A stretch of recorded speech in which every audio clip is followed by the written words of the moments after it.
All right, y'all. Facts is only right. You already know we back in the game, and it's your boy, the handsome heel, the official uncle of the IWC, Big Ticket Trail, coming to y'all live from the beautiful city of Los Angeles. And of course, I got back in the building because he can't just get enough out there in hot Atlanta. Right. Derek, what is going on, man? Showtime, Derek. Showtime in the building. What's going on, baby? What's happening? Yeah, man. Hey, look, bro. We got a crazy weekend because we're gonna jump right into it. We had a crazy Raw tonight. But first, man, we're gonna start off with this new segment I got. It's called Trell's Hot Topic.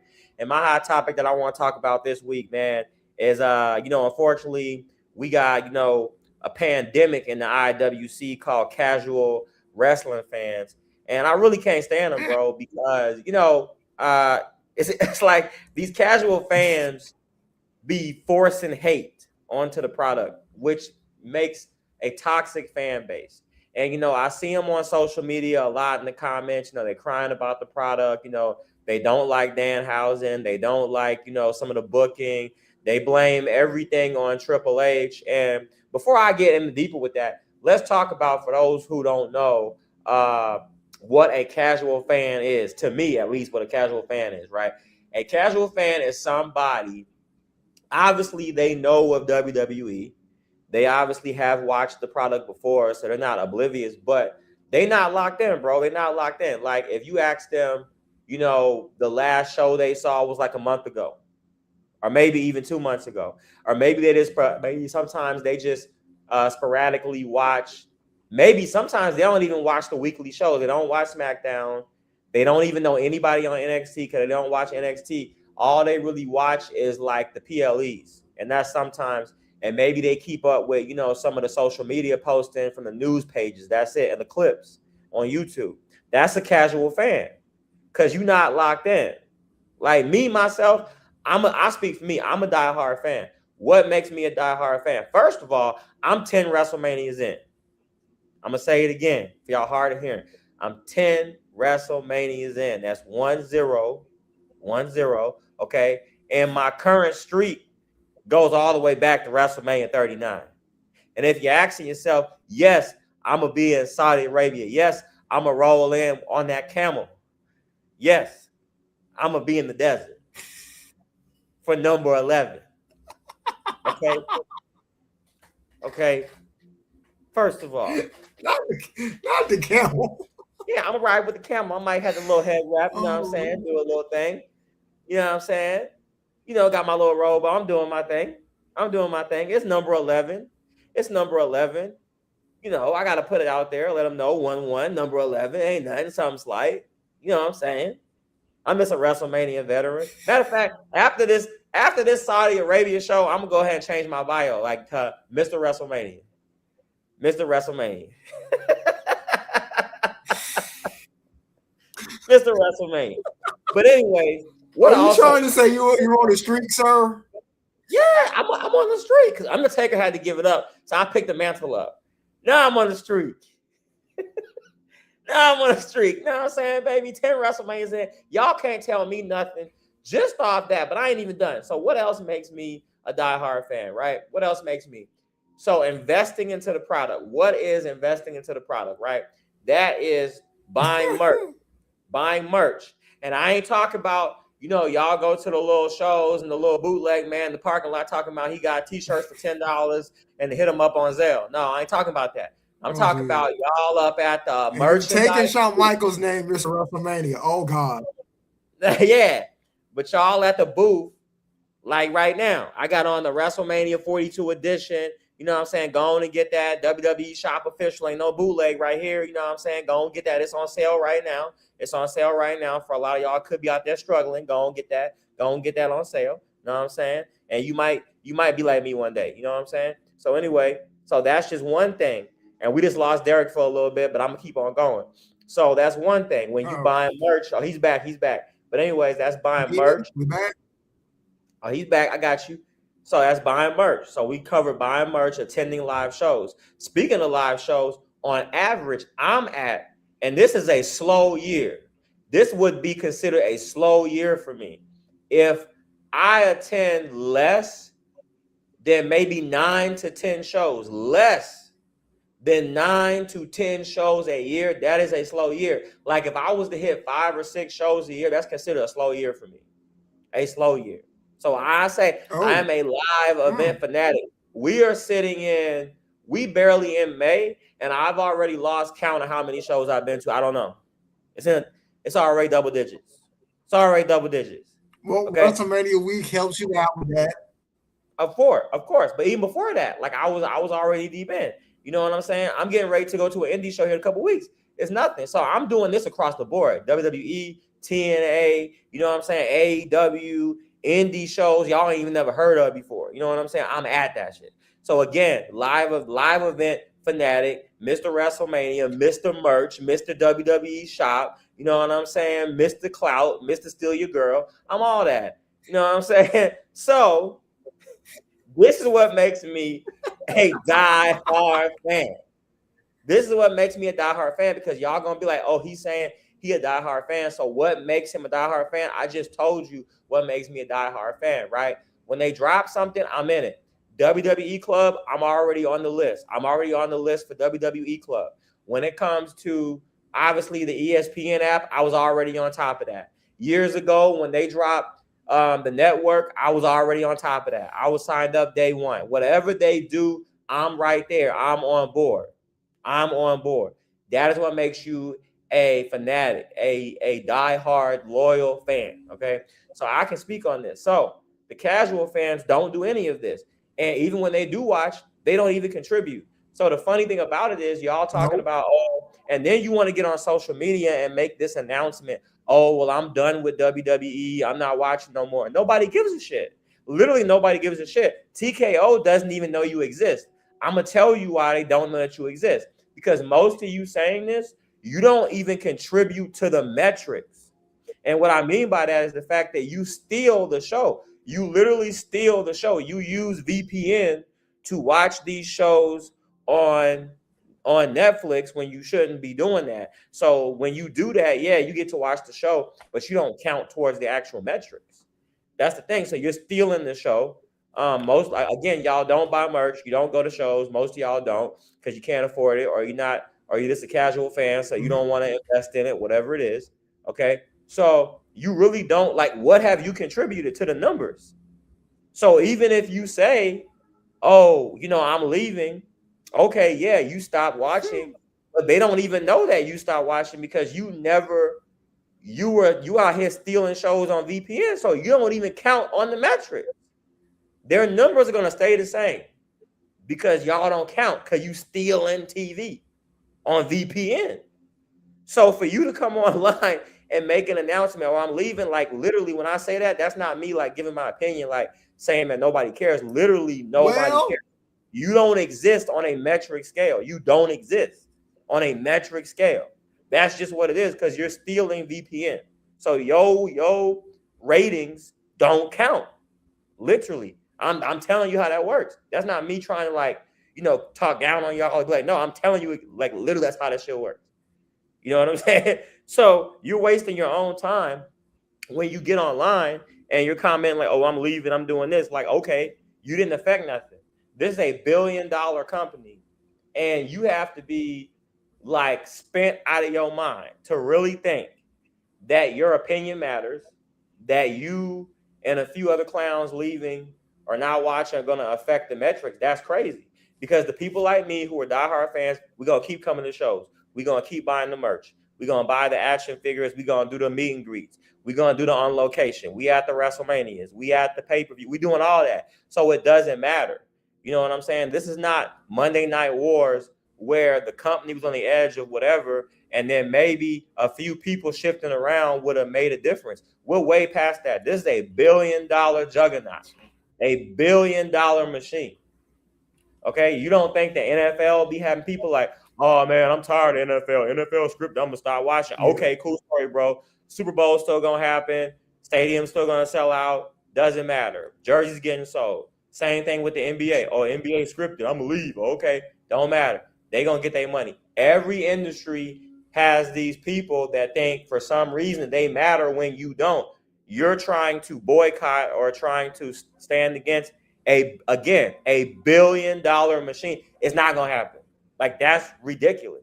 Now, as an adult, you can do what you want. If you want to start watching, stop watching. Nobody's stopping you, but we don't need an announcement. You can go watch AEW and go watch Orange Cassidy put his hands in his pockets. That's cool. No problem. That's what you want to do. You know what I'm saying? Hey, and and no strays at Orange Cassidy. I like Orange Cassidy. I watch AEW again. I watch all products. My thing is, I'm sick of these casual fans bringing their toxic mentality into the fan base. That's all I want to say to that. But I don't know, Derek. How do we feel about these toxic? I don't know. What's your take on these type of people that's in the IWC? I think we lost him again. He's still there. He might be delayed. Derek, you there? I done did all that talking, y'all. He probably been frozen this whole time. You there? I think we lost him, y'all. He might. Yeah, I hear you, bro. Well, no, your screen over here is a little frozen, so you're not coming in that well. So you may have to log back out again. No, I'm here. I don't know where, if it's from outside or something, but I've heard what you've been saying. But I can hear you. Grinds your gears. Yeah, you're going in and out, man. I don't know.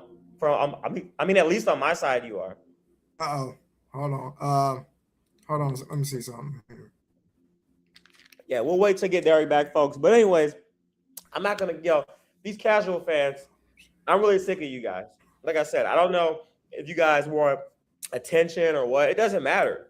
Like, again, I've said what I had to say here, but, and the same goes also for a lot of you, even with the video game. I'm a big gamer. WWE 2K26.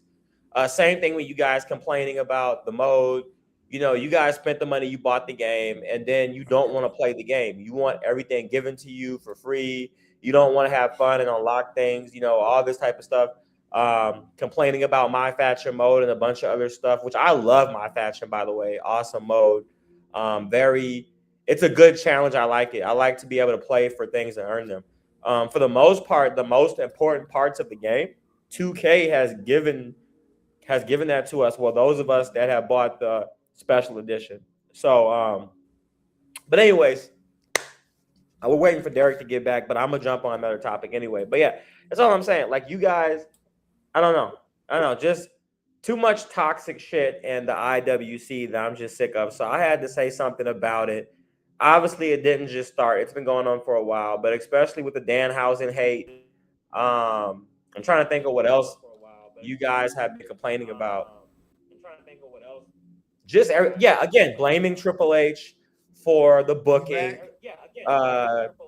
Triple H is involved in creative, not gonna lie, but not everything is his call. Like with the budget cuts, but that's every year. You guys complain about the budget cuts, and obviously it's bums. Like for the most part, it's bums. Like for the exception of like one or two names, it's bums that are getting cut that I forgot they even had a job until they were announced they got cut. I didn't know. Like, matter of fact, I was confused when they got cut. I thought they already were cut. You know what I'm saying? I'm like, oh, I thought that motherfucker was already fired. You know what I'm saying? A long time ago. So, but then y'all complain about it. And it's like, y'all wouldn't have said nothing if that person never got announced. Like, if that person had quietly got fired, y'all wouldn't have been like, oh, where's so-and-so? Like, you know what I mean? Y'all wouldn't have, because y'all wasn't thinking about it until it was announced. You know what I mean? And so it's just like, it's just toxic shit. It's like, I'm over it. But anyways, are you back, Derek? Is he back? Do we have Derek back in the studio? What's going on? Hey, so what I'm gonna do is I'm gonna remove you, and then I want you to request back in, okay? I don't know if you can hear me. Sorry, folks, we're having technical difficulty. I removed him, and let's see if we can get him back here. Get Derek back in the building with us. I put him back on there.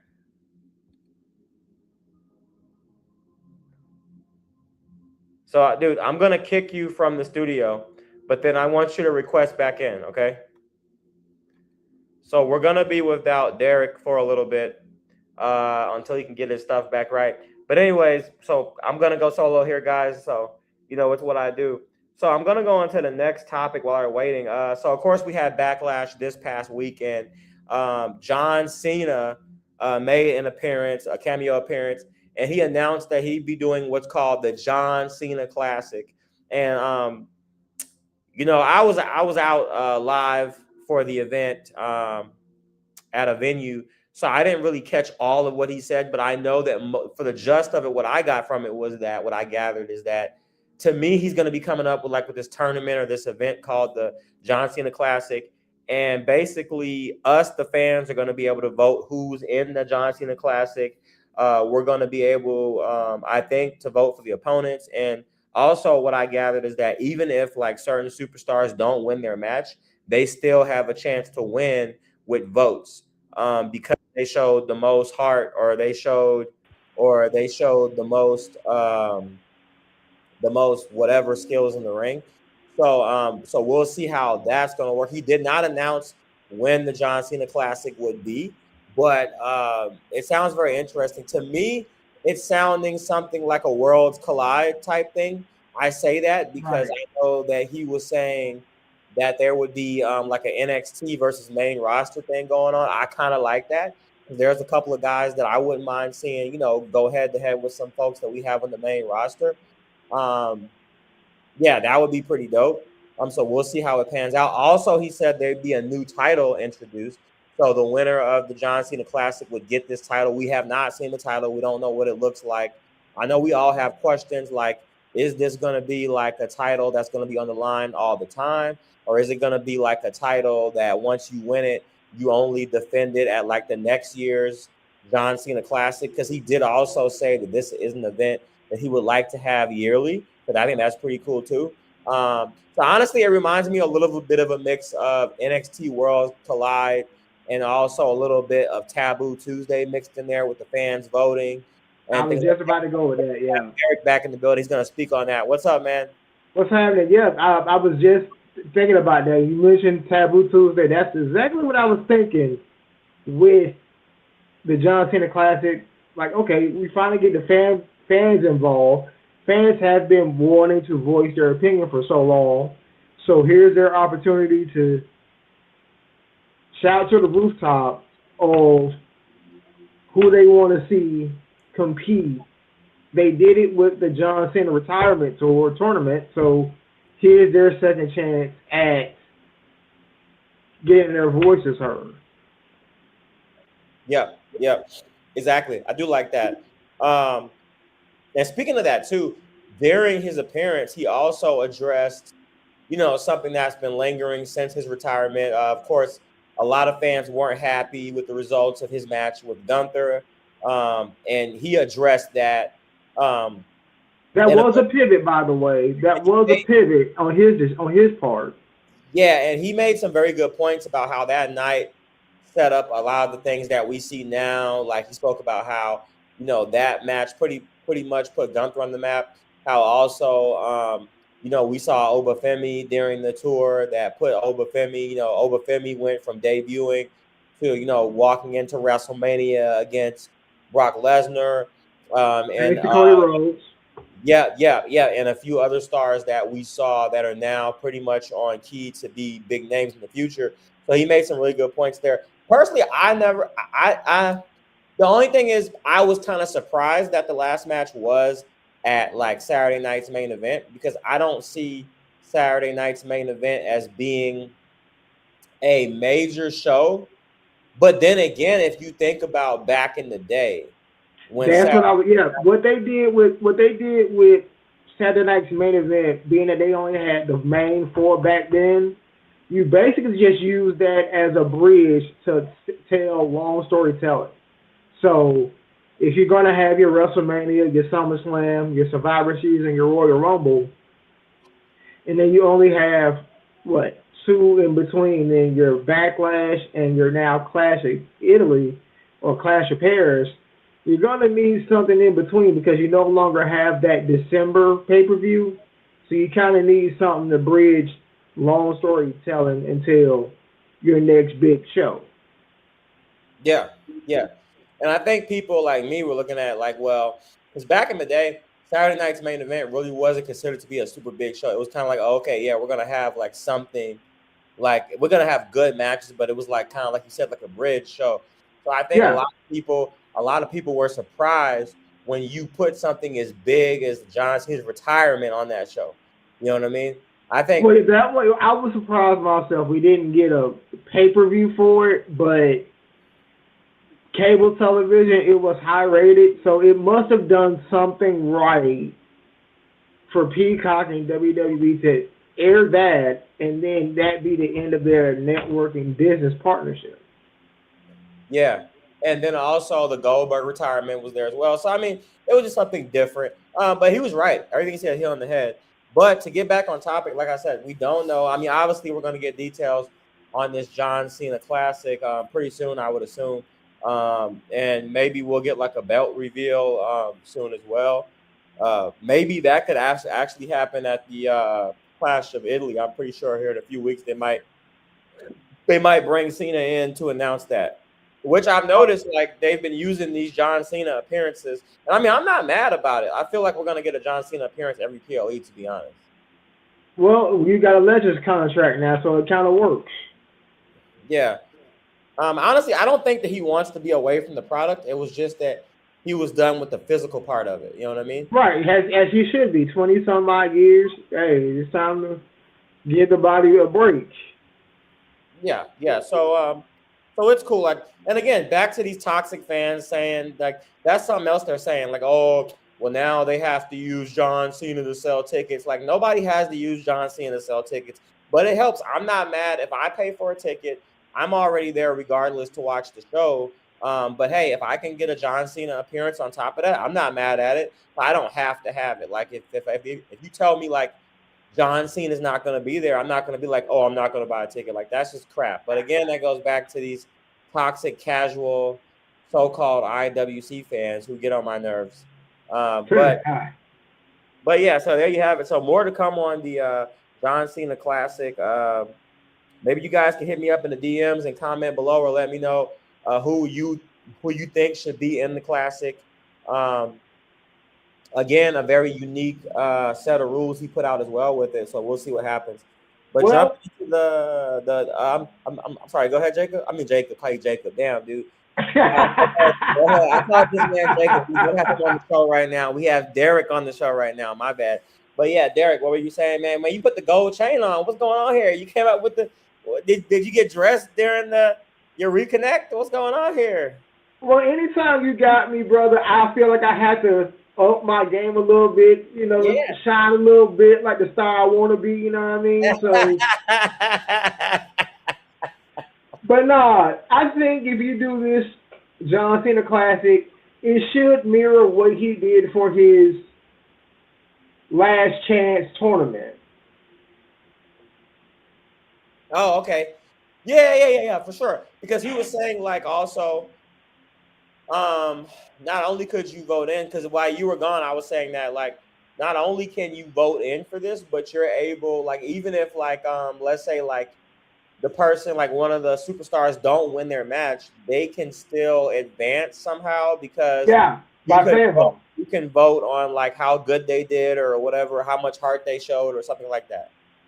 Well, we'll call this, I'm going to jokingly say this, brother, but we'll call this Wrestling American Idol minus the singing. Yeah, and honestly, I think this is their attempt at trying to get the fans involved more because everybody keeps on crying about, the creative. But honestly, to me, this puts so-called wrestling fans who want to be what I call, living room general managers, living room GM. Let's just put in, and let's go ahead and clip that, okay? And I say clip that because when I say that, StreamYard automatically picks that up and it makes it to a clip. So that's why I'm saying that. So clip this, StreamYard, when I say it. These living room GMs, okay, are now on notice because now John Cena has tasked you out. You know what? You guys are the experts so much. You guys book the show. You book the show. You tell us how you think it should go, and then we're gonna see how this goes. We're gonna see how this goes. Right. So if they start complaining at any time during this event, like, wait a minute, you guys booked this. You guys voted for this. Yep. I don't want to hear it. The living room. Somebody gonna jack it up at some point with some crazy booking. The are now in charge. We're gonna find out. Right.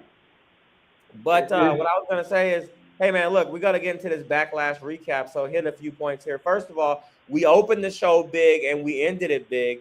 And then we had Braun Breaker versus Seth Rollins, and pretty much, man, all of my picks I had pretty much came out, man. Like for the most part, I know I had Braun Breaker winning that match. Like I said, he came in, did his thing. Obviously, you had some interference and some other shenanigans, the usual Vision shenanigans going on. But for the most part, I mean, Braun Breaker held his own in that match and pretty much put down Seth Rollins for the win. Obviously, this storyline is being dragged out. I don't think these guys are going to be done with each other anytime soon. I think we'll probably see this whole thing come to a head at SummerSlam, I'm pretty sure. Well, remember, I did say you might drag it out even further. You might end up even seeing something come SummerSlam. Yeah, that's what I said. Yeah. Survivor Series, you might get that too. You just might. Yeah, SummerSlam, I could see something. I'm not sure what else they could do unless they're going to go Hell in the Cell with this. Well, this is their second televised one-on-one match. Yep. They did one back in NXT when he was top dog in NXT and he lost, which surprised a lot of people. But that wasn't really a part of this storyline, though.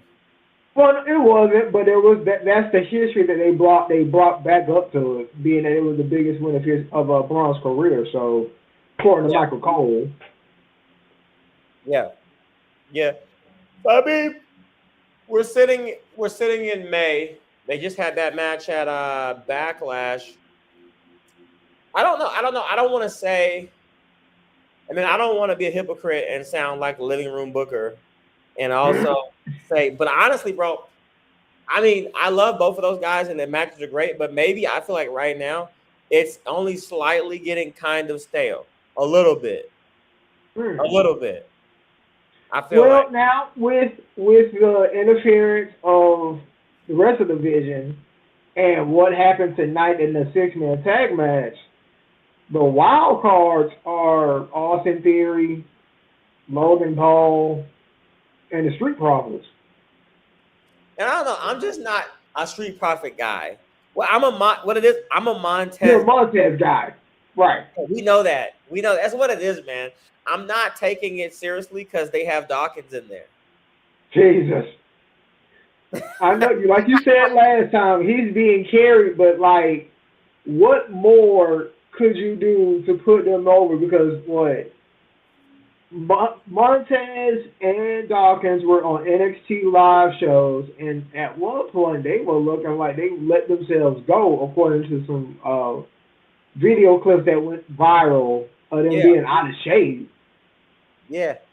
Hey, look, we got. I think we got Julian Bell trying to enter the studio. Oh, holy shit! We got. I think. Three-parter. Okay, wait a minute. His screen is black, so I don't know. He's trying to connect, I think. I let him in there, though. He's in the studio. Okay. We may have Julian Bell. I could be lying. We may have Julian Bell in the studio, though. I don't know. But we'll see what happens. He might pop out in the conversation here soon. But anyways, yeah, man, absolutely. It's just that I don't know. I don't know. Right now, to me, I need something else. I'm pretty sure they got something else planned for us. I mean, again, I trust the process. I trust Papa H and the crew and Nick Khan and the whole gang and TKO. So I'm not gonna try again. I'm not gonna be a living room GM like everybody else here. But I'm just not gonna say I don't even want to say that. I don't want to say that. It's just right now it's stale, and I'm just not feeling the Street Profits in there. So we'll see what comes next.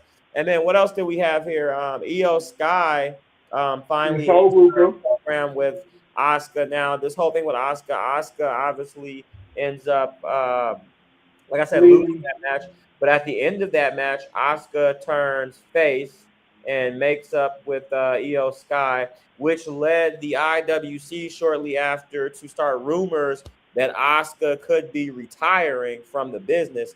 I don't think that's what it is. Actually, what I read earlier today was that what's really going on is that she had some personal stuff going on that's going to cause her to have to go back to Japan for a little bit.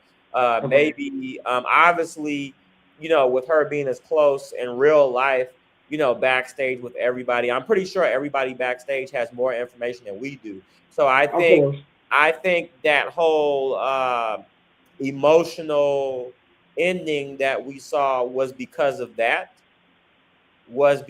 maybe they knew that they wouldn't see her for a while because of what's going on. And I think that came out in the ring. But I think because it came out in the ring and not backstage, it's kind of like a retirement, kind of like Brock like Brock, where you didn't know he was actually going to retire at the end of the match with Obafemi. Again, that's something we still are trying to wrap our minds around. It's been, 3.5 weeks? Yeah.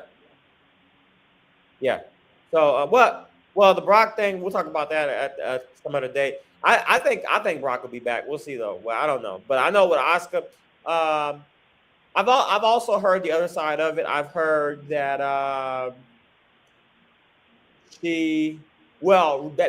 and again, back to these toxic IWC fans, because you can't, but what some of them were putting out was that obviously we heard about there were some top stars that were offered pay cuts to stay with the company.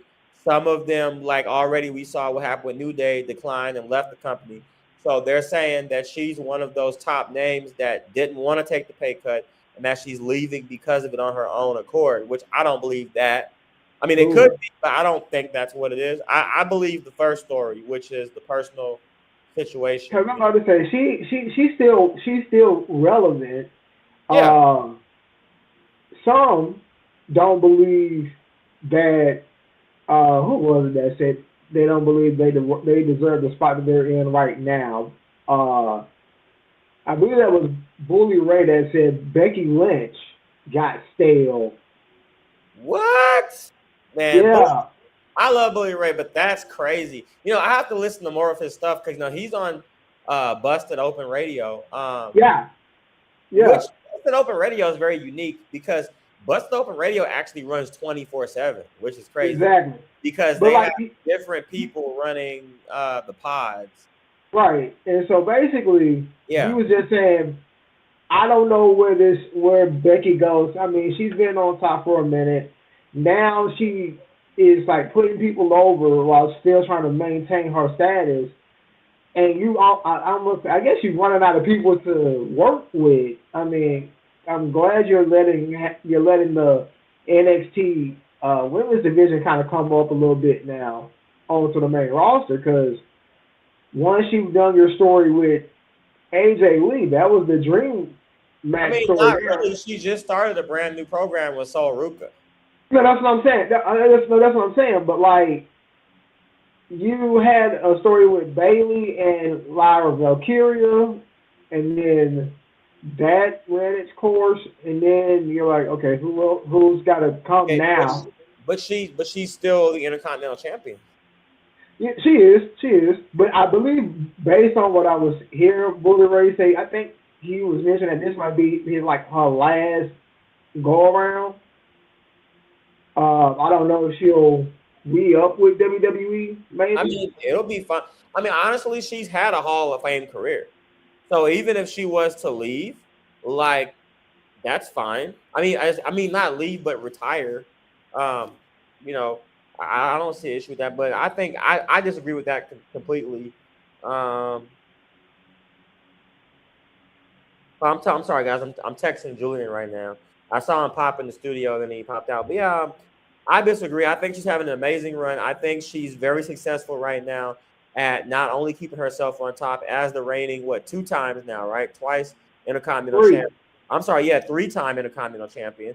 And she's had a Hall of Fame career, and she's still putting over talent, amazingly so. I love the promo.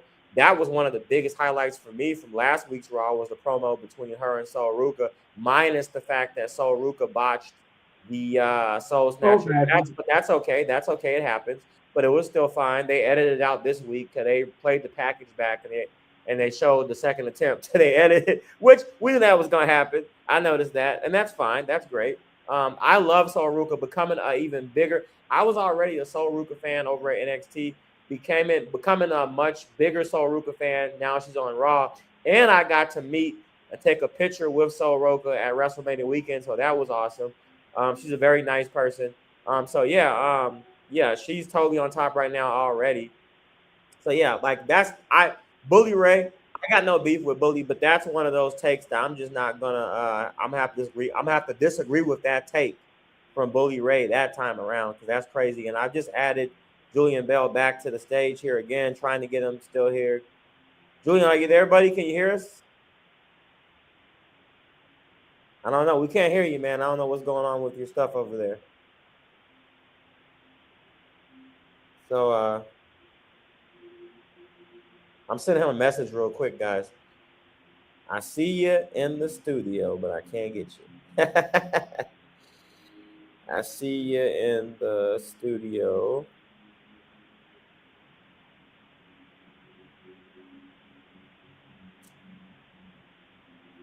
Okay, yeah. I don't know what's going on with him, guys. We're trying to get him in there, but I don't know. But anyways, back on topic. Back to the show, guys. I don't know. Bully Ray, he's talking out of his ass right now on that one. The only thing I'll say, maybe this could be her last go around, which would be fine. Like, she's got nothing else to do or prove. If she wants to make this her last run, and then definitely first ballot Hall of Famer, man, right away, for Becky Lynch. And that's not just me saying it. Everybody's saying that's the New York Post, that's the New York Daily News, that's the People Magazine. Oh, there is Julian. Hey, everybody, Julian Bell has joined the show. He's fresh off his honeymoon, guys. Fresh off his honeymoon. Just want to shout out. Sorry about that. A lot of fans out there have been asking me, where is Julian on the show? Of course, I put a great show on every time. I put out a great product, no matter who's on the show. But they have certainly been asking, quite frankly, where is Julian Bell? Kind of like, where is Spider-Man? Been asking me, where is he at? And I said, hey, he went and got himself a girlfriend. Went and got himself a girlfriend. Congratulations, Julian Bell, on that relationship there. He got himself involved in there. Then what he did, he disappeared on me and went on a honeymoon. He went on a honeymoon. He went. I have not seen this man since. And I'll tell you what, he's back with upgrades too. Look, he done took the glasses off and everything. He's feeling himself. He's still setting up. I don't know if he can even hear me there. He's feeling himself. He's still setting up, man. Shout out to Julian Bell, though, man. The OG back on the show. What you got? The American Nightmare tee on there, rocking the fresh Cody Rhodes tee for everybody there tonight. But he's still getting set up. But we do got some video on him. I don't know if you can hear me, but we do got some video on him. Can you hear me? Okay, good. We got some video. Fresh off. Okay. Fresh off that honeymoon, man. Fresh off that honeymoon in the game. Yeah, how's everything out there? Julian Bell, everybody out there live from the desert out there in AZ, man. How you doing out there, man? Can you hear me? I think you still have an audio. Can you hear me? Trying to hook up whatever. He got this new headset going on. He's feeling himself. He's got some new headset. He took the glasses off, got him a new Cody Rhodes shirt. I'm telling you, that's what happens. Man, what a glow up. Maybe I need to get me a girlfriend. Damn it. What a glow up. Doing himself. He's got to work first, though. Oh, he's back out again. He may be trying to fix his stuff. He'll join us in a minute, folks. Julian Bell, everybody. He made a visual appearance, though. Shout out to him. Got to get him back in there. We got time left in the show here for him to get back. Hey, let's jump into it again. We had a few matches on that show, but the biggest thing, the main event, the main event of Backlash, Roman Reigns versus Jacob Fatu. I'll have to say, first of all, I know a lot of y'all been asking me. I didn't cover that the first time I started the show. Forgot to mention it in my opening segment. But I did get to attend Cosm. I made it out to Cosm, LA for Backlash. I'd have to say I had an amazing time. If you don't know what that is, Google it, COSM, Cosm. They are not everywhere. I do know they have a location here in LA, obviously, Dallas, Atlanta, and I believe in Chicago. I'm hearing they might put one in Detroit. So they're not everywhere. But I definitely would Google it, check it out. You're going to have an awesome time. It was my first time there. It was like they were right in front of me. It's crazy. The turnbuckle was right in my face. I'm going to upload some video for you guys to my page. There was one spot where like Jacob Fatu did his little turnbuckle thing, hit the turnbuckle pad all hard or whatever, and it was like right in my face. It was like his dreads were gonna fall in my plate right there in my food. It was crazy. It was insane. He was right in my face. So go check out Kaza. Virtual reality experience. It's like you're at the show without being at the show. I think I was in the fourth row. I think I paid like $100, something like that. The food was amazing. The atmosphere was amazing. Just a great time. I think I'll be back again for Clash in Italy. So yeah, so definitely check it out. Also, they do sporting events there like UFC, NFL, NBA, the whole nine. Check it out. Big thing. But back to what I was saying. I watched this live. I watched the Roman Reigns, Jacob Fatu. I have to say, this match in particular, not to say that I didn't expect for it to be a great match, but it exceeded expectations. I have to say that match, and I know y'all are going to come at me for this one, and we're only in May or whatever. I got it. But I have to say, this match was like, it's a match of the year candidate. It's a match of the, I think that's fair. It was a match of the year candidate. The spots, the storytelling, especially the part where I think Roman hit him with like a spear or one of his big moves or whatever, and he kicked out, and then Roman pops up on one knee like he has seen a freaking ghost. Like, that was crazy. I've never seen that from Roman. Like, you know what I mean? Just great acting on his part there on that one. But of course, in the end, my tribal chief comes out on top. The OTC for the W, retains the title off now, and a lot of y'all are complaining again. These toxic casual fans, a lot of y'all are complaining. Oh, well, he won off the turnbuckle. Okay, the turnbuckle spot. A lot of you, again, there goes that casual shit. A lot of you don't understand what it means to protect your top stars. Okay, and what I mean by that, the results of a match directly affect how somebody's perceived later on. So the thing is, if I let Roman Reigns win this match cleanly, okay, great. Roman walks away, retains the title. He's the OTC, got it. But I just made Jacob Fatu look a little bit weaker. Like a chump. And that's what I just did. But now that I have the turnbuckle involved, hey, Roman Reigns still gets his belt, walks out still on top, but Jacob Fatu loses the match now because of the turnbuckle. Now I have an excuse. I never lost the match cleanly. Who knows what would have happened if it wasn't for that pesky turnbuckle, right? So now that keeps me in the game. Now I'm pissed off at this turnbuckle. I'm pissed off at Roman Reigns. And now I'm going to turn into the psycho werewolf at the end. I'm whipping everybody's ass. I'm throwing the tongue and death grip back on Roman. You know what? The referee, get out of my face. Get out of here. I'm hitting them, you know what I'm saying, with a backdrop. I'm taking out the officials. I'm taking out security. I'm taking out, you know, Jason Jordan that should have kept his crippled ass in the back anyway. Hey, watch the cripple. Watch the cripple word, my guy. And then I'm tossing Adam Pearce's bald-headed ass up out of here, too. I don't care. I'm going off. That gives us the finish. That protects both of our top guys, and we're out of here. See you bye for the next. But then they gotta understand too. On top of this, Jacob Fatu is, you know, he a beast.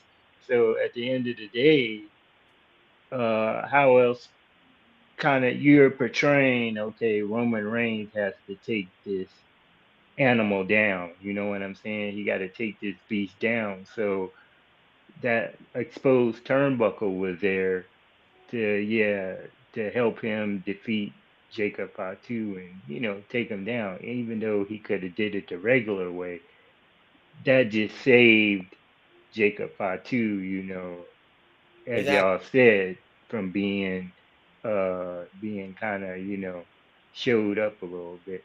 So. Right. And then it highlights him too. It highlights him. Here's the thing, right now it's like, oh damn, Roman had to use the exposed turnbuckle to take out Jacob. So that made Jacob look even stronger because the OTC had to resort to the turnbuckle. Well, so he's trying not to be a heel with this new reincarnation of the bloodline, but those tendencies come back. Sometimes exactly. I gotta go back to the OG days to get business done. Right. And then, of course, tonight he does not officially acknowledge Roman Reigns as the OTC. He basically said, "I'm not gonna answer to you, and I'm a mess with you, and I'm gonna jack up everybody and leave." Yeah, everybody got that work tonight. But then going back at the very end of Backlash, Roman says, well, Jacob won't be back here. And then tonight we go fast forward, like I said, to Raw, and we'll get in that a little bit. But tonight he tried to get him fired. And then now we'll see how that goes. He was supposed to get fired if he didn't acknowledge Roman Reigns, which obviously we see how that went. He did not. Right. So I think he crashed out. I think that's just going to be an excuse, though. I think that's going to be an excuse just to get Jacob Fatu off TV for a while. That's what that is. That's what that is, because they don't have anything. They don't have anything immediate that they want to dive right into, because they want to drag this thing out for SummerSlam. Is what they want. Now, I'm surprised he's not getting another singles push with a championship, but he's going straight for the Golden Goose. I'm not. He's already United States champion. Where you been? No, I mean, when I say that, meaning usually that's what you do. You usually you put the U.S. title, Intercontinental title, and then you go for the big fish. But he did. Yeah. He was U.S. champion. So it must have been a pretty weak title reign for him to. I don't know if it was a weak title reign. He had that whole thing. Was it Logan Paul? He had some stuff going on. He had a very good title reign. Where you been at? Don't let me find out you one of the casual fans too now. No. Other than Logan Paul, other than Logan Paul, I don't remember who else he defended it against. That's all I'm saying. Oh, see, that gold chain too heavy. That weighing your neck down, messing your head up. It's all good, gang. Now. But no, really, if that's the case, I really just don't remember who he actually had. I think these days only certain people need to be like it, that long title reign thing that works for certain people. So like when you had Gunther, for example, he was the Intercontinental Champion for like a crazy amount of days, right? Yeah, 200 some odd days. Also, WWE is not going to like have these like so. Their title reigns always tell a story, or they have an intention to either break a record. Like if there's an opportunity, like when Roman was champion, they really wanted Roman to beat Hogan's record. They made sure that he beat like Roman's record, like Bruno Sammartino's record, thing like that. And even with Gunther beat multiple Intercontinental Championship records, and that was for a reason. Even dating back to his NXT UK title days, he broke records. Because that was an intention. With WWE, you're not getting a super long title reign unless there's an intention behind it. This ain't AEW where you get to be TNT champion for 2 years for no damn reason. Just because we ain't got nobody else. Nah. You know what I'm saying? Or TBS champion with 60 wins and you ain't fighting nobody. I'm talking to you, Jay Cargill. Talking to you. Okay? That's what I'm saying. Everything in WWE is done for a reason. So if I don't see a reason, okay, cool. He beat Logan Paul or whatever. Cool. He got the WrestleMania moment. United States Championship run. Got it. Okay, cool. He's ready for the main event. Boom, let's go. The thing is, Jacob Fatu from day one was ready to be in the main event. But you can't just do that to people. You got to have a pecking order. So really, this whole United States title run was kind of just like check the block. Okay, cool. You paid your dues. You had your title run. Now we're going to push you over here. Even with Gunther, it was like, okay, cool. We need you to hold on to this IC belt and break this record. Cool. Go get that up off you. Get you the world title. Okay, bam, got it. You know what I'm saying? Certain people are just here running through pretty much certain people are just here going through the motion until I have time to put you in that position. I can't just put everybody in the main event tomorrow night. You see what I'm saying? Like Sol Ruka tomorrow I could put Sol Ruka for the women's championship, but I ain't got time for that right now. That's busy right now. Right now, I need her to run through a couple of matches, you know what I'm saying, whatever, and then we're going to see what's popping. Maybe Becky Lynch later on, maybe at SummerSlam, I have Sol Ruka beat Becky Lynch for the Intercontinental title. I got no problem with that. You get a big moment on a big stage, right? And I'm good with that, right? Cool.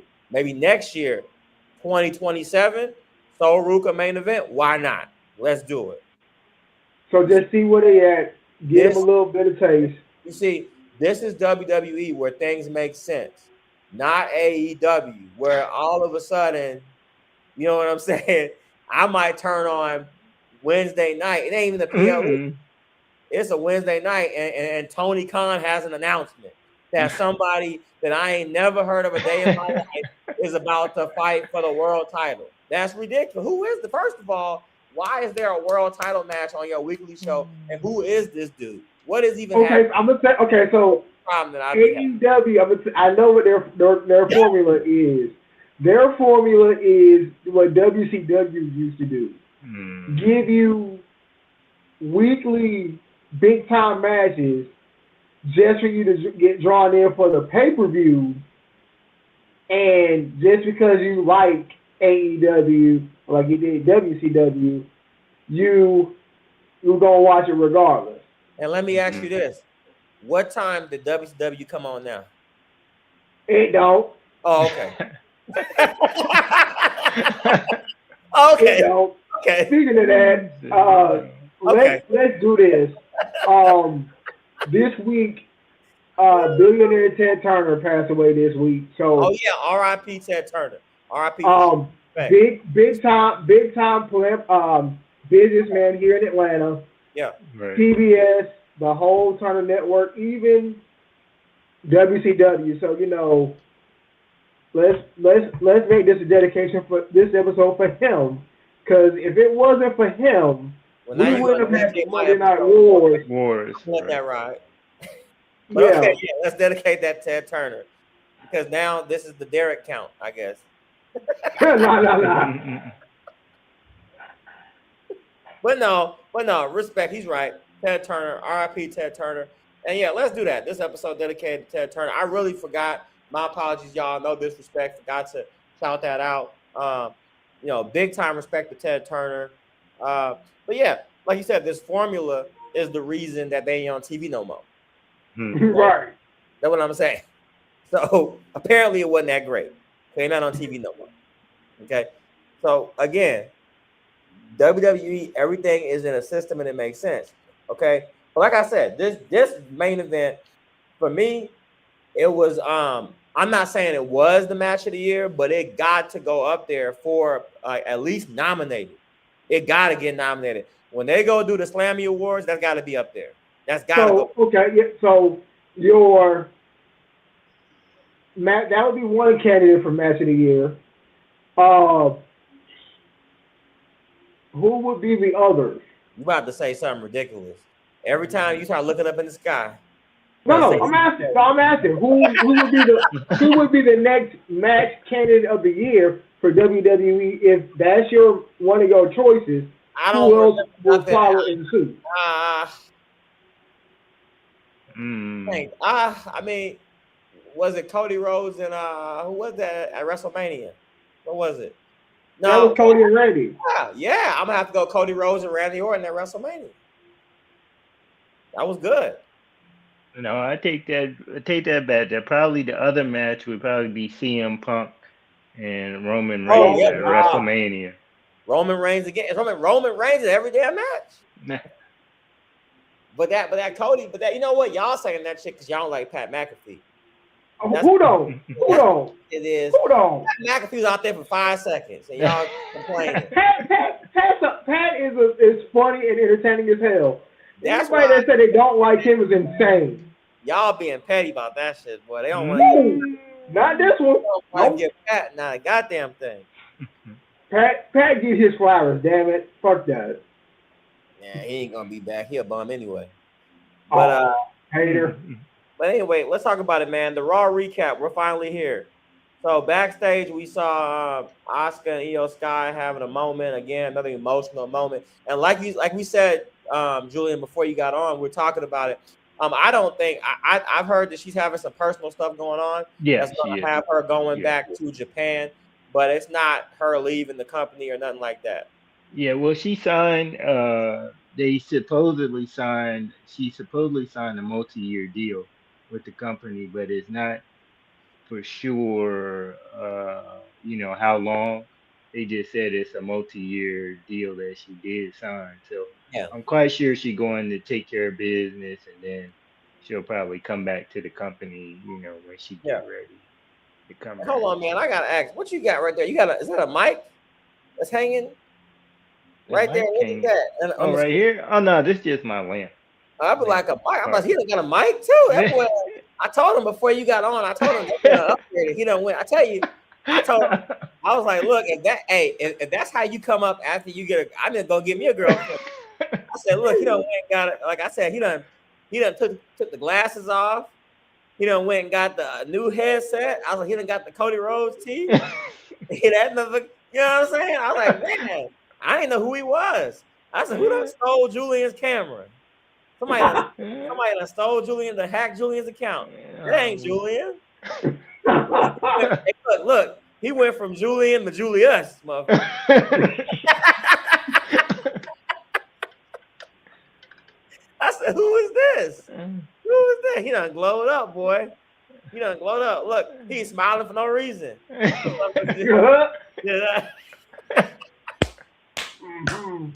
Hey man, I ain't mad at it, bro. That's how it should be, man. I'm proud of you. Happy for you, big dog. Yeah. That's how it should be. That's how he was. Hey, look, I'm gonna tell you something right now, right? I'm gonna go off script. I don't care. This is my show. I do what I want. Damn it, my damn show. But you know what? WrestleMania weekend was in my hotel, and I remember I was showing him my cologne and stuff, and he was like, "Oh yeah, I like that. I like how that smell." And he kept saying, "He said I gotta get some of this before I go see my lady out there." And I said, "Okay," but no, that man was on a mission. He left Vegas. And went up there. Hey, look, that man went up there and did that. I let him. He went up there and got him a whole relationship. All right. You know what I'm saying? Shoot. I ain't mad at it, man. I ain't mad at it. I thought he was gonna retire from the show. He been on that damn disappeared. He been on that honeymoon the whole time. See, this man ain't coming back. He on the honeymoon. He gone. But yeah, that's what's up, man. Shout out to you, man. Shout out. And then look, so anyway, and then they announced that AAA Mania 34 on May 30th. There's gonna be a 2-night event. I'll tell you, man, WWE love them 2 nights, boy. They gonna get them 2 nights out of you now. 2 nights. I started laughing, boy. I said they done made AAA go 2 nights. Hey, thank COVID, okay? Shoot. They gonna get them 2 nights. That Nick Khan, boy. One thing about it, him, but that's a deadly combo. Nick Khan on location in 2 nights. That's a deadly combo. You gonna get it. I ain't even mad though. So I think it said in September. No, on May 30th. Now, I thought it was something else though. In September though. Ain't it something in September also? There was something in September, and I didn't quite catch it, but that's coming up later this year. Okay. Corey did mention that's AAA as well. So, but I think that they got a show. Oh, you know what? That is what it was. No, I was right. So AAA Mania is September 2 nights, but then also they got another AAA event before that. That's on May 30th, a smaller show. that's the one that's gonna have the mask versus mask. Oh yeah, so you got AAA on that Friday. It better be Ludwig and Posteras getting his mask taken off. Right. It better be Ludwig, because I'm rocking with Chad Gable. Chad Gable is the OG.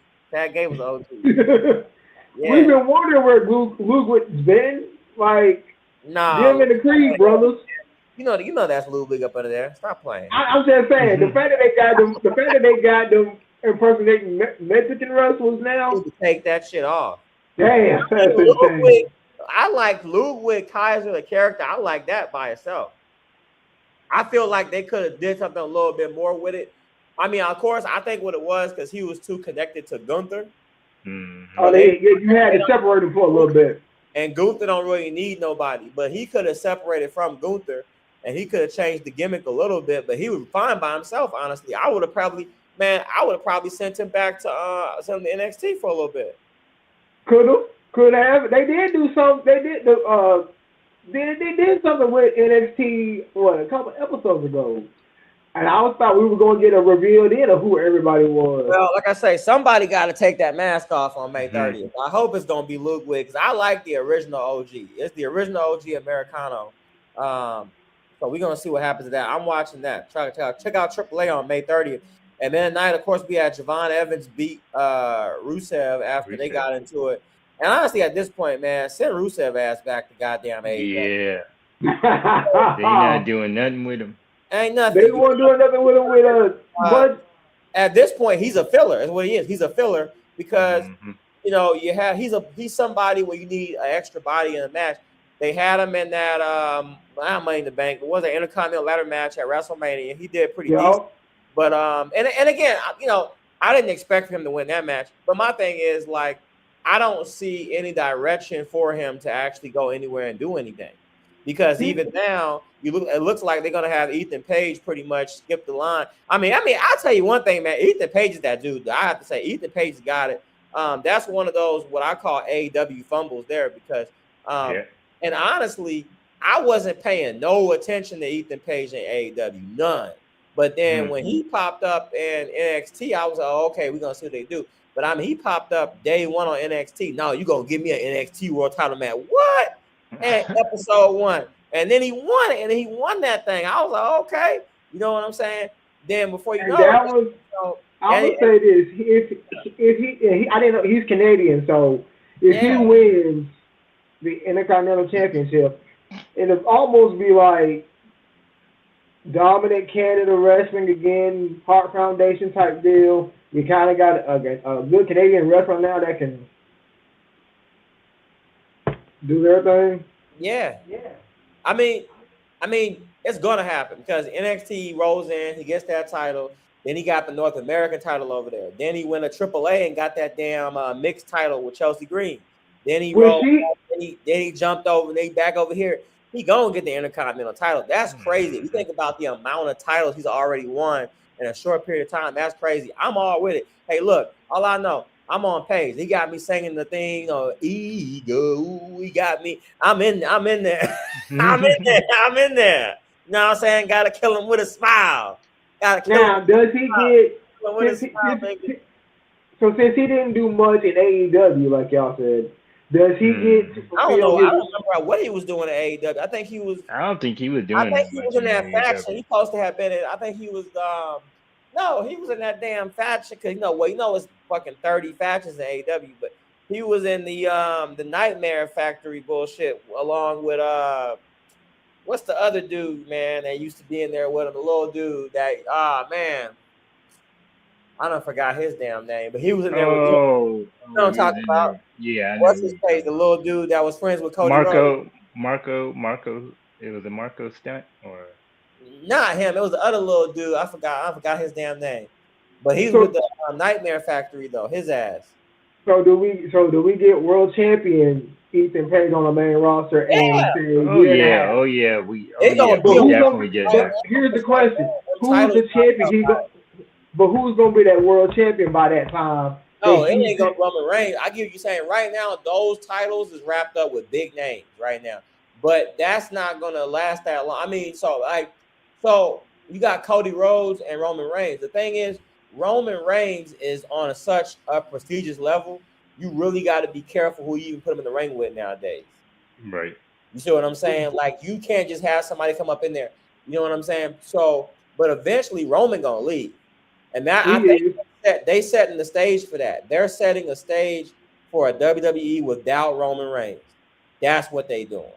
Yeah. Well, we got it with Cena. No WWE without Cena now. We'll get it. We've had it with everybody else. You will start to see that. Like, so once he's gone, I could see Ethan Page beating the Jacob Fatu. Now, he ain't gonna beat him clean. He gonna cheat or something like that. But I could see that. You only get, first of all, understand that you only get every other generation. You only get somebody like a Roman Reigns. You don't just get a Roman Reigns out of every generation. You don't. You know what I mean? Right, you don't. But then when you do get somebody like that, you have to be careful with them. But once they out the way, your world title kind of is back on its usual rotation, where it's like, okay, yeah, I have people that I can put a world title on, but they not like unbeatable. You see what I'm saying? Right. Like, you know, I could make it believable. I could build a program with this guy and an Ethan Page. I can build a program with this guy and a Javon Evans. I can build that and make it believable. But when I got a guy like Roman Reigns, I got to be careful. Now, on the flip side, not to say that Cody Rhodes is not in that same conversation, but he's a little bit lower than that. Just a little bit. You know what I'm saying? Because I got Roman Reigns, then I got Cody Rhodes right here. Right now, you could put Cody Rhodes in a program with Ethan Page, and I believe it. Now, we'll see where this goes. If he's got a continuation program with Ricky Saints, we'll see where this goes, because we've had one match. If Ricky Saints beat Cody Rhodes for the world title at Clash, I take it, because Cody Rhodes' character and where he's at is one of those believable things. Even his character, he's always talking about, hey, you know, I'm looking for the next guy to step up backstage. I'm looking for, you know what I'm saying? Because his whole thing is, yeah, I went from Stardust to Cody Rhodes, right? So even though I am Cody Rhodes and Cody Rhodes is QB1 and I'm at this level, I'm not unbeatable. We done seen Cody Rhodes lose the belt to Kevin Owens. We done seen Cody Rhodes lose the belt a couple times and get it back. So what made me think that Ricky Saints can't come up here and knock him off? Right. Well, you know, I'll say for those of us that didn't get access to AEW, this is that WWE dream deal. Like, okay, so we finally got people from another company giving us matches that we didn't know existed several years ago or on the Indies. So it was good to see it on SmackDown last week and to see where it comes up to this Friday.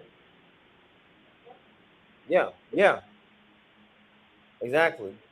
So now the roles reverse. Because think about it, when the world title first came out, like Roman pointed out, y'all made this title because you couldn't touch this one I had, and you couldn't. Because the Undisputed Championship, again, is right now, it's God mode. It's the bloodline Roman Reigns. I can't just let anybody come up in there and take that. But I still can't neglect my potential main event guys, like, you know, while this is going on. So what do? I make a second title, the world title. I'm going to put it on Monday Night Raw. Yep. Right? And for a good minute. You had people that was running through that thing. They was using it. They was taking advantage of that other side. You know what I'm saying? While Roman was having that record-breaking title reign. Because everybody knew Roman wasn't coming off that belt no time soon. You know what I'm saying?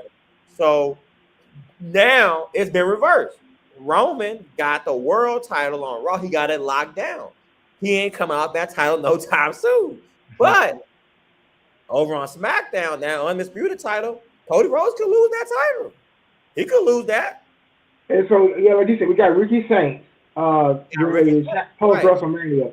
Who else is up there that's worthy of a shot at Cody Rhodes?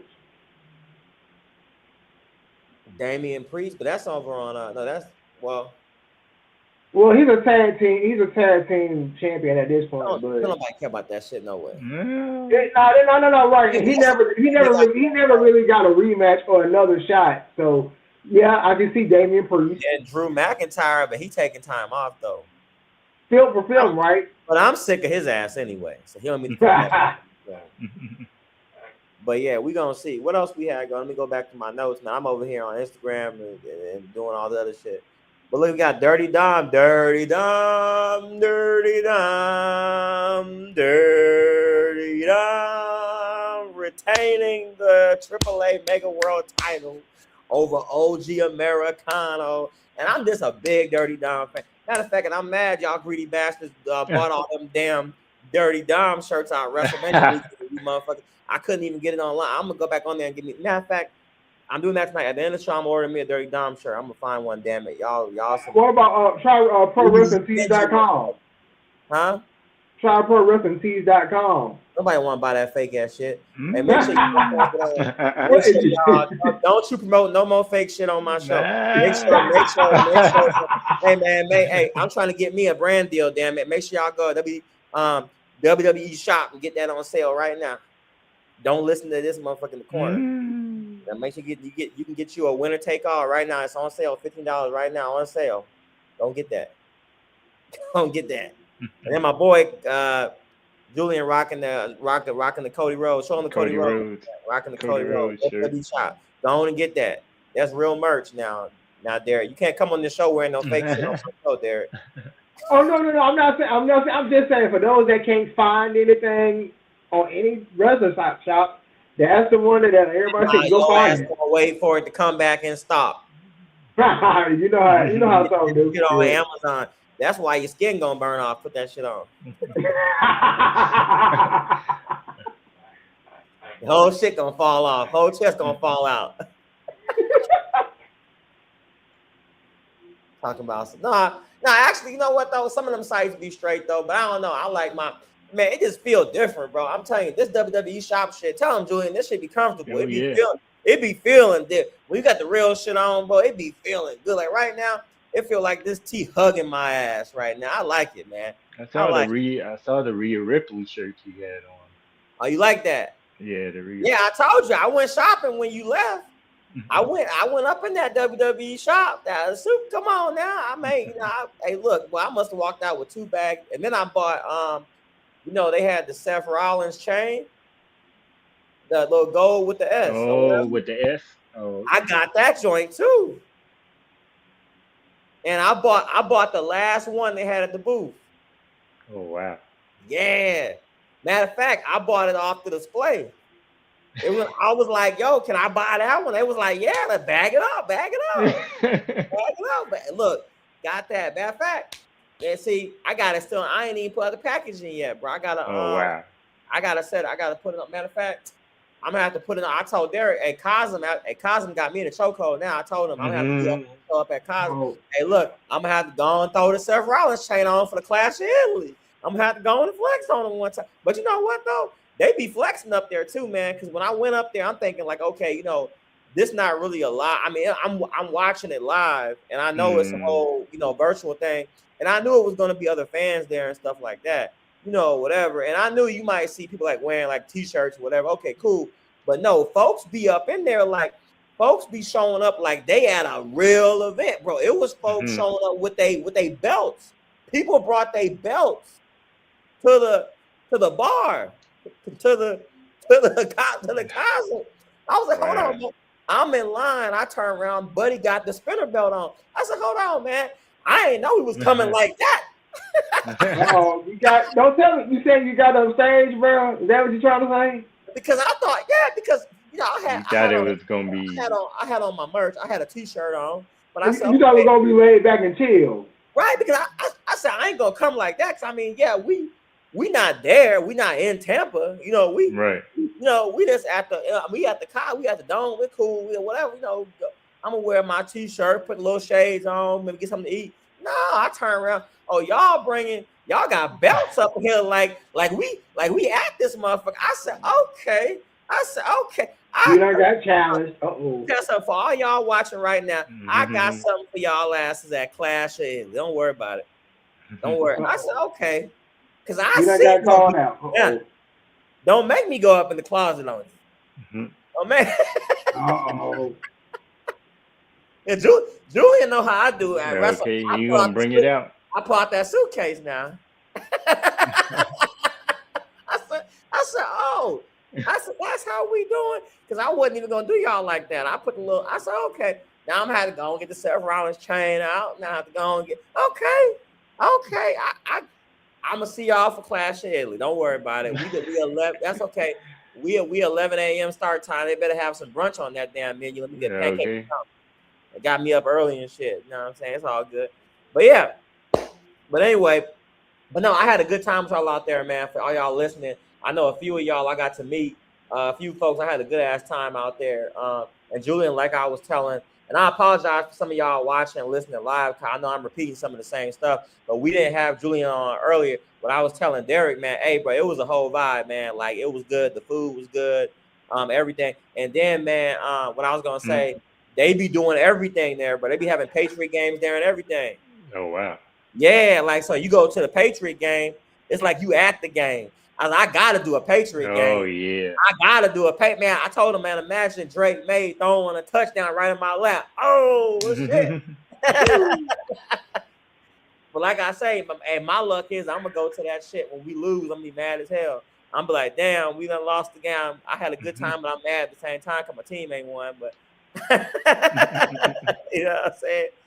They be having UFC up there, too. They be having the NBA. Now, I don't know. Like I was telling Derek, I don't know how they be doing. I don't know how they be doing for the NFL because, you know, they got the one dome. But I don't know. I think it might be. I think it's only one dome, though. So I don't know how they be doing. I think what it is, they only show certain games at certain times. So, like, whatever the top game is, they'll show it. And, of course, they do the Super Bowl, too, as well. So. They did. I couldn't get up in there because what it is, the way they have seats, the way they do the seats is you got to have like, so all they had left was they had like 8-person seats. Oh, wow. So if you want to sit there, you got to buy all the seats. Or you got to not buy all this, but you have to have like 7 people to go in with you because what it was, the 8 seats was like $6,000. 6 what? $6,000 for 8 seats. So whatever, I don't know, that come out. So that come out. That's highway robbery, God. No, I think it's like, so if you do, let me see, because okay, that was still a little bit high. So it was like $750 per person, but that was for that. But that was all they had. But that was like the big, like the VIP area though. Oh, but then if you could get enough people to go in with you, shit. But see, the thing is, you can only get, even if you had a bunch of folks saying, okay, we're gonna pay for it. The thing is, you're only gonna be able to get 7 other people because they're only gonna give you 8. They're only gonna give you 8 tickets. So you still gonna pay $750 per person. Even if you had 7 people right now that say, hey, we got you, we gonna go. That's still $750 per person.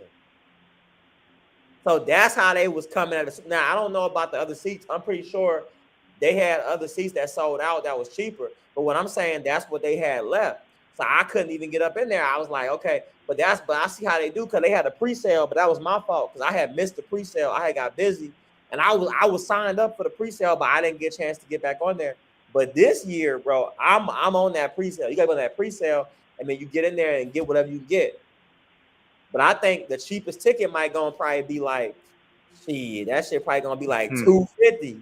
But I dropped that. I think the most I would pay is probably about $300. So I pay that. I pay about $300. You know what I'm saying? But I would have been mad anyway this year. Because I would have paid $300 just to watch us sit there and lose that game. and then you can't, and then you mad twice. Because really you done pay 3 times. Number 1, you mad because you done pay all that money and your team ain't winning. Yeah. And then number two now, you can't leave. Nope. Because you gotta get your money worth now. You can't just leave. You done paid that motherfucker. I'm sitting here for all 4 quarters, goddamn. I paid $300. You know what I'm saying? Then yeah, I'd have been mad a couple times. I'd have been mad at least a couple times. And you got to sit there. And watch the celebration, too. Right. You got to sit there with all these Seahawks folks talking crazy because you know you showed up with all your shit on. So you had the Patriots shit. You look crazy. Now you trapped. Yeah, I'm mad 3 times. Because I done paid for this shit. I'm mad for what I paid. I'm mad we ain't winning. and I'm mad I can't leave and I'm stuck here with these Seahawks. Oh, I'm mad. Oh yeah, I'm mad 3 times. But see, at least here I was mad in my house, and that's cool. I was mad. I mean, it wasn't cool, but at least I was mad in peace. I was mad in the crib. You know what I'm saying? That's what I'm saying. You know what I'm saying? So, but anyway, and also I think we getting it's coming here this year, right? Super Bowl. It's coming to LA. It's coming. Inglewood. Yeah. So I'm gonna be at all the other. I'm gonna be at all the weekend events too. So I'm gonna try to get up in there. I'm still gonna try to get up in there. We gonna see. Now I ain't making that that big like now that Super Bowl money. Hopefully with this next move that I'm about to make, at some point in the next couple of years, I will actually be able to afford an actual Super Bowl ticket. But I ain't there yet, though. But I'm right there, man. I'm telling you. You know what I'm saying? This me right here. I'm right there. I'm closing in on that motherfucker. But I'm gonna try to get up in that Cousins Super Bowl though. And then obviously that year me and you had went, Julian. That year me and you had went to the and remember that shit in Phoenix? We had went to Phoenix. The Super Bowl event in Phoenix we had went to. Yeah. Yeah, we was up there and got to meet the players and shit. I might go to that. And then, we're going to have parties everywhere. It's going to be a good time in LA. It's going to be a good time.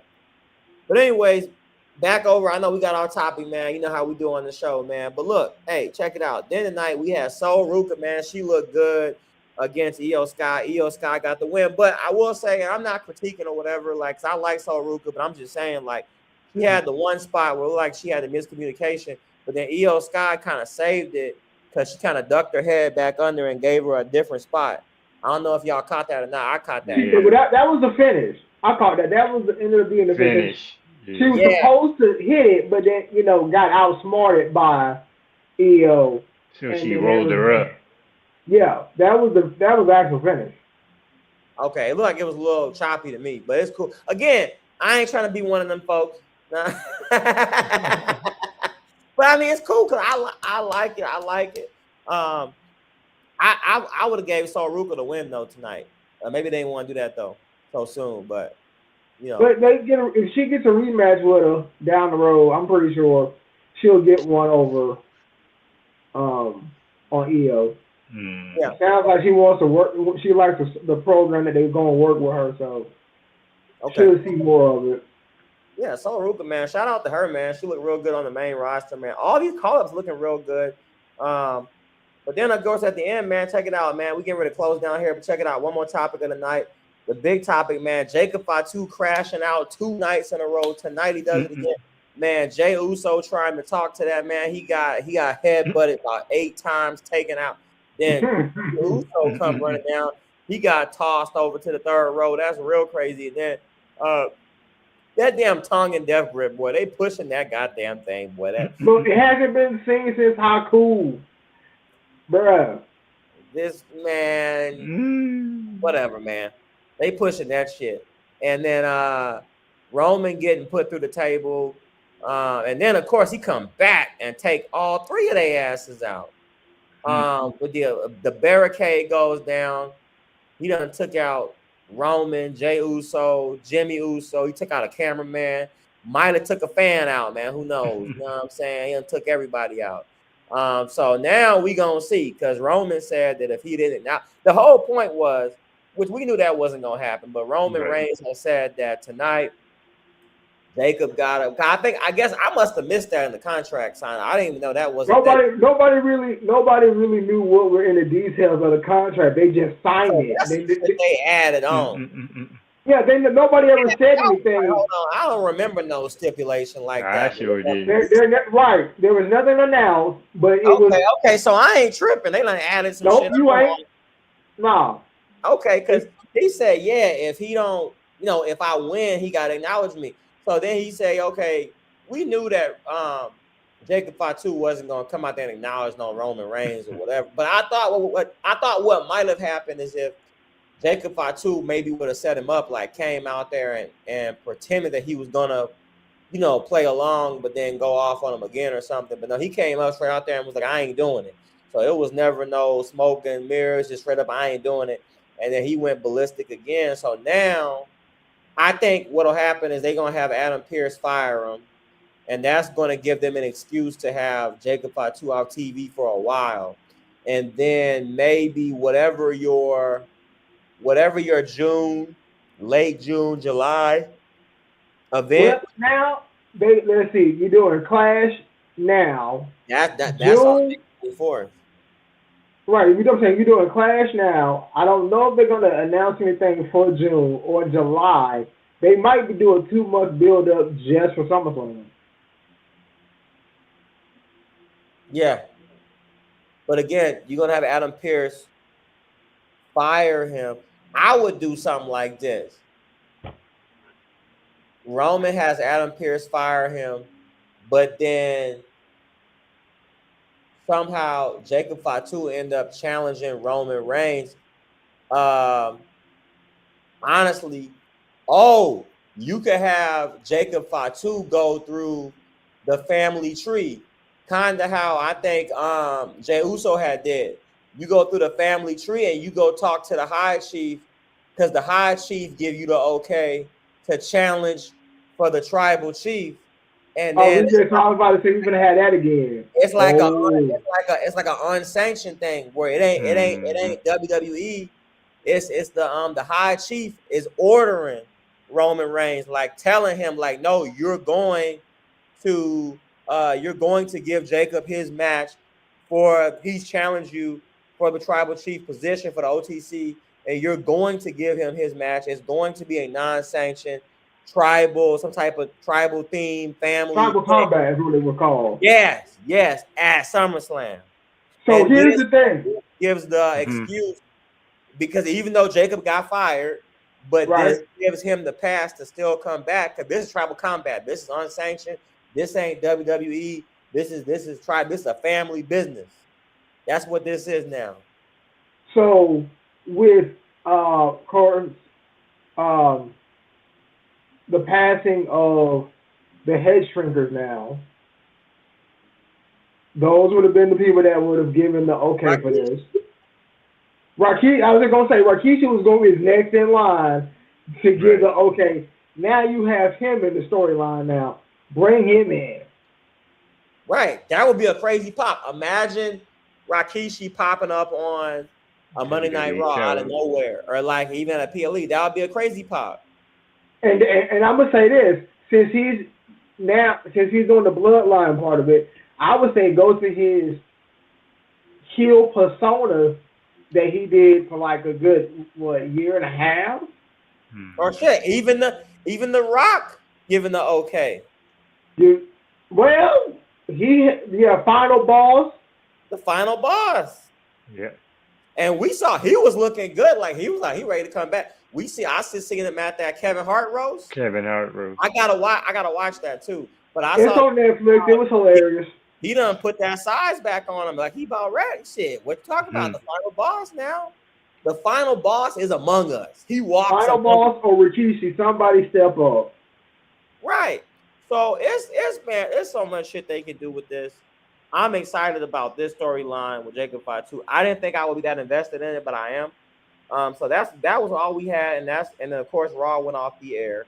And yeah, that was it. So then I guess we got coming up obviously NXT.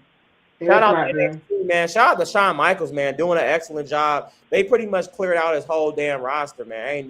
And he's dealing with a whole new crew. No, for real, man. For real. Like, I mean, you got people that, man, look, this how I knew they called everybody up when they had Shiloh Hill in the main event. Shiloh Hill is your main event. That's crazy. And I like it. Let's see. Who hasn't been called up yet that you thought would have been called up by now? Overdue. Jada Parker and Kalani Jordan. Jordan, yeah. And Device? No, what's her name? No. What do you mean no? No, I'm trying to get the other person who should have been called up by now. Lola Vice. That's what I just said, fool. Yeah, well. Okay, I got to get it out. I told you that chain too damn heavy. You can't hear that. Don't sorry. But yeah, I was surprised they called up that many people, and yeah, they. But you can't call up everybody at once because you ain't gonna have nothing for them. Right. But you got to keep some veterans on the show too. Yeah. Because even though people like me, I'm gonna watch NXT regardless. But you got some people. If you do too much, they're gonna be like, "Nah, I ain't watching this shit." What you mean? Right. What you mean? You got Jackson Drake versus Shiloh Hill. No, hey, shout out to him. I'm a big Jackson Drake fan. He remind me of young Randy Orton, man. I'm a big Jackson Drake fan. Yeah, I like him a lot, man. That's not what's the name?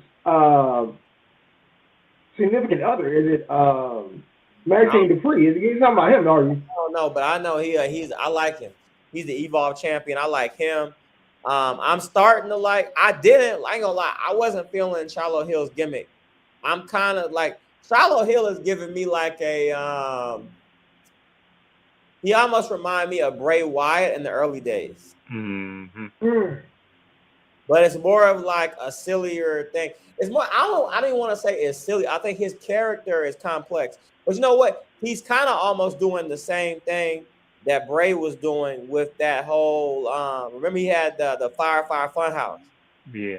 And then he had the Mr. Rogers sweater on, and he was talking all nice and all crazy. But then he would switch. You know what I'm saying? That's kind of how Shiloh Hill is, where it's like he's acting all silly or whatever. But then when it's time to go, it's like something switches. Mm-hmm. You know what I mean? It's almost like a dark humor type thing with him. It's kind of hard to explain it, but I like it. I don't even know. Like, so the thing about him with Shiloh Hill is I don't even know what's going on, but I like it. You see what I'm saying? Like that's the thing with him. You know, yeah. Tatum Paxley, I also like Tatum Paxley. He's been there for a hot second though. Who else on there I like, man? Kendall Gray. I'm a big Kendall Gray fan. Kendall Gray doing her thing on there. Man, who else on there, man? It's people. Of course, this new version of Tony D. I like. Yeah. Finally got rid of the mafia mob, and he's going straight. He's going straight vigilante. So. Right. Jasper Troy. I'm not super big on Jasper Troy. Obviously, he has the size or whatever. I don't know. He's missing something. Like, we got to see. He's got time, though. He's got time. And then who I really like, but he's going to be there for a minute because he still needs time, too. But I really like him in the future is Keanu Carver, man. I like Keanu Carver. I like, he reminds me of like Bobby Lashley type shit. I like Keanu Carver. Yes, sir. Yes, sir. I like it. We should see a few more people with LFG. Izzy Dame. Yeah. I'm not a super big Izzy Dame fan, but she cool. Hey, it's people on there, man. The roster is stacked over there. I'll tell you what, we need to get rid of. Because I'm sick of these motherfuckers. I don't like nobody like fucking Dark State. Oh yeah, get rid of them. They can't get right. You saying is what I'm gonna say about them. When Dark State strike, ain't nobody safe. Now I'm gonna tell you what's not safe. Your damn job ain't safe. Y'all right. Y'all is trash. The only thing that ain't safe is your roster spot. When Dark State strike, ain't nobody safe. Man, shut your ass up. I'd be tired of hearing that shit. You know what I'm saying? For real, none of y'all are believable. Dion Lennox is still Dion Lennox, except he wearing all black now. You the same damn dude. Nobody is. You put all those dudes was stale in the beginning. And all you did was put a bunch of stale dudes together to be now. Oh, so now congratulations. Instead of being stale by yourself, you stale together. Because y'all don't believe me. They messed it up when they first showed up. Because you remember when they first showed up and they had the damn mask on, they supposed to keep the mask off. And I forgot. I think it was Sugars. And his mask or something had fell by accident or some shit. And shit fell off. This shit fell off. And then instead of just playing it off, he started going like this. I think he just let it fall. And then maybe the rest of them did the same thing. Okay, his mask off. We're gonna take ours off too, and roll with it. No, this fool started trying to do it. Man, you on live TV, you look crazy as hell. Right then, I don't take y'all serious no more. So where do you see there's another faction on NXT that's got you Fit bet Finley, OTM because they trash too. No, I didn't say OTM. Fit Finley and Regal being back. Yeah, where do you see them if they get called up? Where are they on the pecking order? Who? The new faction that's got Charlie Dempsey and Fit Finley's son. Oh man, I like Charlie Dempsey to go by himself, man. He need to go by himself. He don't need nobody. I don't like certain people that you trying to put in these factions. They good by themselves. Right. Yeah, Lexus King is another one. Can be a player in the game, man, but he gotta go by himself. I don't want to see him with nobody. Even with that whole shit he was doing with that shit was garbage. That shit with Tavion Heights, that shit was trash.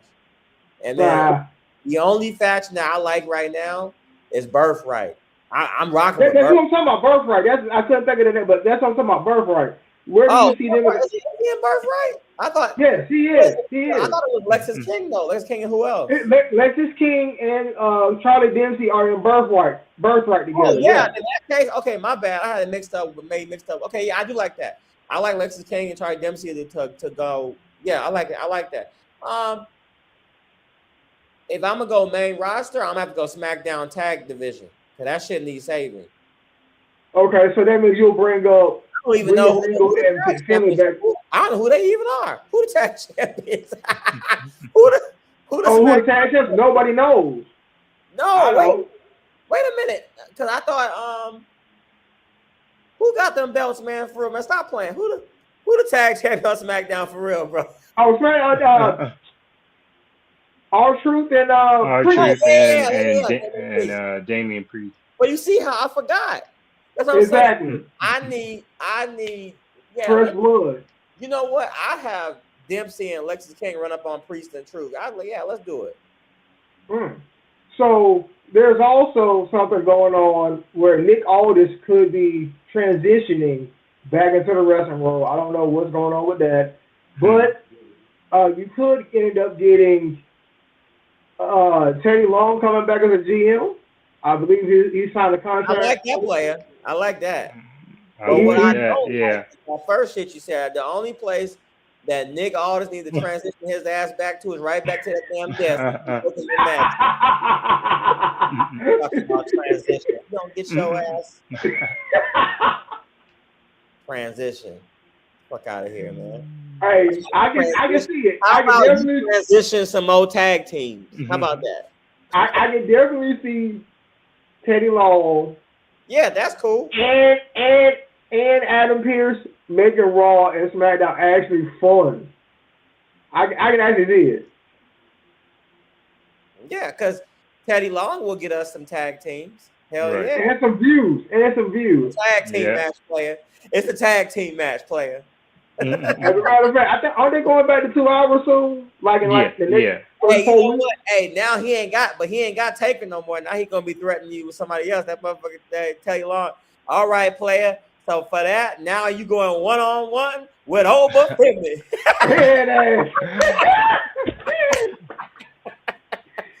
now player, you going 1-on-1 with the ruler. Oh man. 1-on-1 with the ruler. Oh, damn. Piss him off. Here come that motherfucker. Come on out. He gonna need if he go to SmackDown, he'll definitely need a muscle. He'll definitely need some muscle.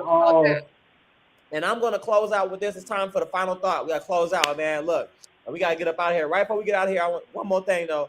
So Oba Femi, the open challenge. So I liked when they was doing this, but I kind of had my worry on it, and it kind of happened tonight where it was like they didn't have anybody. Now I'm gonna say this right.